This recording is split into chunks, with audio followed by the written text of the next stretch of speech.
Hey guys, welcome back to the channel. Justin Verlander is heading to the Bay to play for the Giants. Yeah, he's obviously a future Hall of Famer. You see that in the tweet right there from Jeff Passan.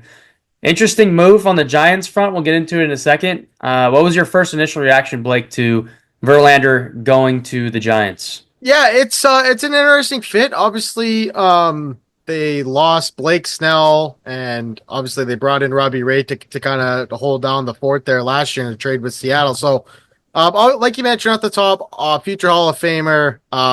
He's going to be able to be a resource for a guy like Logan Webb to learn from for even though it is for a year, but guys like that you can ever pick the brain with those guys enough.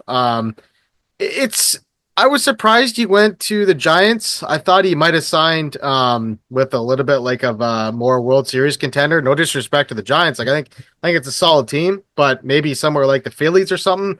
Somebody like that, maybe ask for his services. But yeah, he's going to go to a hitter friendly ballpark, and I guess we'll see what happens. He is 42, so I mean it's been a great run for him. So we'll see kind of if he's got any juice left in the tank. Yeah, I think you meant pitcher-friendly ballpark That's what I there, meant. but Sorry. That's what I meant. yeah, Sorry. I mean San Francisco is a big yard, Yeah. so I think it's a really nice fit for a guy that, quite frankly, wasn't on the mound too much last year. You see it here; he only threw 90 innings. He's still a positive WAR even in a very very bad season for him with a 5.48 ERA. Yeah. But yeah, like we said, he's a future Hall of Famer.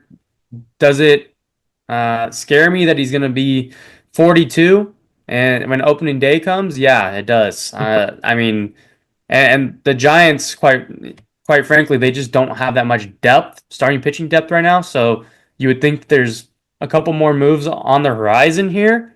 But as far as getting a championship pitcher and plugging him in there, this is a good move. I mean, we'll go to the depth chart. They do have him as the 5 right now.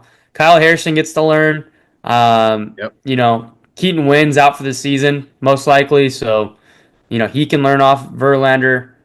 I think it's a good move. I really do. You're betting on this guy. 15 million might be a little steep though. I mean, let's go look at their payroll. I don't really know where it's at right now. But the projections 221 now with Verlander. So They're they have pushing roughly it. 20 million to spend if Yep. they go to that tax. Don't know that they will do that.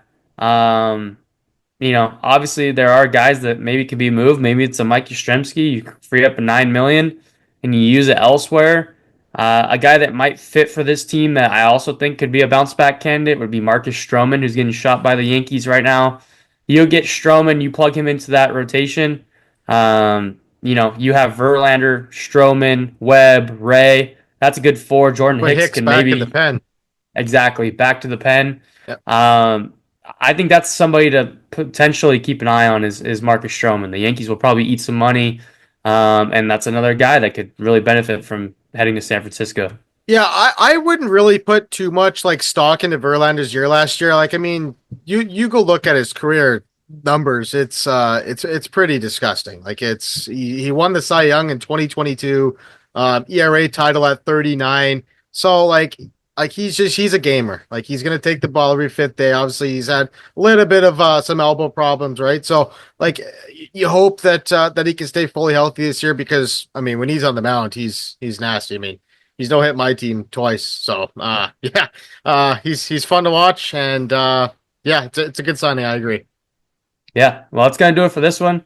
If you like this video, make sure you hit that like and subscribe. As always, we appreciate you guys for listening and watching. We'll see you on the next one. Later.